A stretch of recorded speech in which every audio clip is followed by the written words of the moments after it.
Answer my question. 10 months ago, Piers Morgan asked Francesca Fiorentini a single question. You would let Floyd Mayweather compete as a boxer in the women's American boxing team? Her response to this question is what inevitably destroyed her. Yeah, you are a complete and utter lunatic. Today, Francesca Fiorentini has been banned from the Young Turks. Today, I'm going a little further, and I'm going to take Francesca off the network entirely. And I think her answer to this question shows why. Well, let's find out if they do speak for the left. This is a little bit of Francesca, a little bit of Emma Vigeland from Majority Report. First, let's watch this. Lionel Messi puts his hand up and says, actually, I'm feeling like a woman today. Do you play him in the American women's national team, Francesca? Yes or no?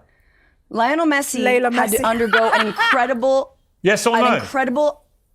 He had to undergo an incredible amount of treatment when he was young. What is that treatment? It can mean something different for every individual. He had a bunch of like. Would you allow him to put his hand up, say he's a woman, and play in the American women's national team? He had a growth spurt. Francesca is making the assumption that if Floyd Mayweather transitions, he's going to undergo all these procedures. What are you basing that conclusion on? Answer my question. Would you allow him, if he said, I'm a woman, to play in the American women's national team? You're using the wrong pronoun yes, right now. Hell yeah, are you kidding me? Would you allow Usain Bolt to do that and be in the sprinting team? Yes, because that would mean they're a trans woman. They identify as women. I get it. So just to be clear, notice what she just said there. He would have to transition. So just to be clear, based upon what? What requires someone to undergo medical transitioning? What's stopping him from just identifying as a woman? You'd let Usain Bolt compete as a sprinter in the American women's Olympic team? Yes. Okay. You would let Floyd Mayweather compete as a boxer in the women's American boxing team? Yeah, you are a you have to be like the heavyweight lunatic. I completely agree with Francesca, and I'd go they further. Would have to transition. If tomorrow I decide that I'm a woman, do I have to undergo any transformation? And there's nothing you can say about it or do about it, because that's my subjective feeling. Who are you to question that? It's shunned to have a dialogue around any standards of passing. This is what happens when language no longer reflects an objective reality. It makes an agreed upon solution impossible, other than a broad adoption in the form of, well, my way or the highway. I think what the issue is when others, among the issues, is when others say, only my opinion is the correct one, the moral one. Everyone who disagrees with me is unintelligent, immoral, collaborator, etc. I think there's a lesson here. This kind of behavior only spurs more chaos. It doesn't lead to anything that's going to resemble a middle ground, nuanced solution. And if Emma, Francesca, and others can convince 79% of the nation that is opposed to that to come over to that side, fantastic, happy to have it.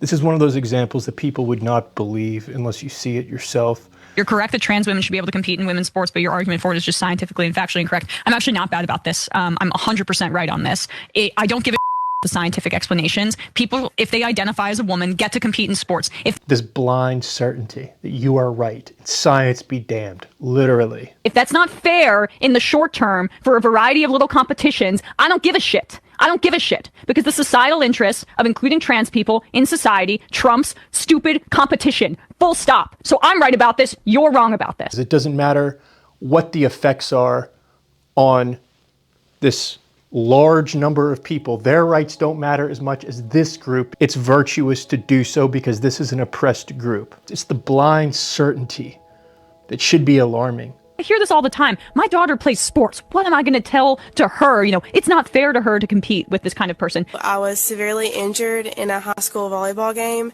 by a transgender athlete on the opposing team. I suffered from a concussion and neck injury that to this day I'm still recovering from. There's not even evidence to show that this is the case, but just... Really, there's not evidence to show that this is the case. And this is the game that's played, because then once you do provide evidence, you're told that you're reinforcing stereotypes that are transphobic, and therefore you are now transphobic. That's one of the lines of attack that was laid out on J.K. Rowling that I saw last night. Take their assertion at face value for a second, that this is some unfair advantage. I mean, there's an unfair advantage all the time in sports. That's actually quite... that's the nature of sports. Honestly, like women's sports, it's barely an institution. It's only been around for a few decades. But this is larger than women's sports. Okay, Emma, but you say the same thing regarding changing rooms. locker rooms, bathrooms, prisons. Where's the line? So don't just pretend this is just little competitions. Like, if our sources of our outlets for entertainment, for competition, for like, I don't know, however to define them. But if they're not able to accommodate trans people, then they're not worthy of existing. We don't even know what we're talking about here. We can't even agree on the terminology.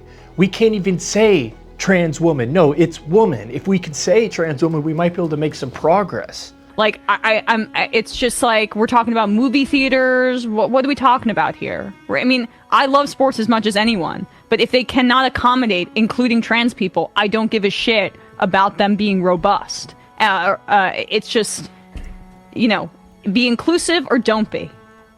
That's it. There's an irony. Your inclusivity excludes the vast majority of people, but you're willing to make that sacrifice. Majority of women who are uncomfortable, it's like, damn their feelings because they're not inclusive. How inclusive of you? Be inclusive or don't be. That's it. Or don't exist. So it's literally my way or the highway, or you don't get to exist. And this is deeper than politics. Well, this is the foolish game that will continue to backfire. Transgender female athletes in women's sports, only 18% of the country says that they should be, in fact, allowed to participate. So what happened with the Young Turks? She went too far. Looking for is, hey, are we all rowing generally in the same direction, or are some of us drilling holes in the boat? Or even if you're not trying to do it, you are creating an issue by constantly attacking our own. We should be able to acknowledge this behavior as the foolish game that it is, regardless. We should be able to call it out before it's politically inexpedient for us, and it's not that it's just now drilling holes in our boat. Piers Morgan asked that question to her 10 months ago. And it was interesting, when I started making this video, I hadn't seen Cenk Uygur's response video to getting rid of her. I was deducing that this conversation with Piers Morgan was kind of the tipping point. Like, I don't know, like that, I'm kind of going out on a limb here. And then I watched his video just to bring in some clips for context. And sure enough, in his video, he's referencing not only that Piers Morgan clip, but that same clip that I was looking at with Emma Vigeland. I don't have hard feelings. I'm not angry. I'm just done with it.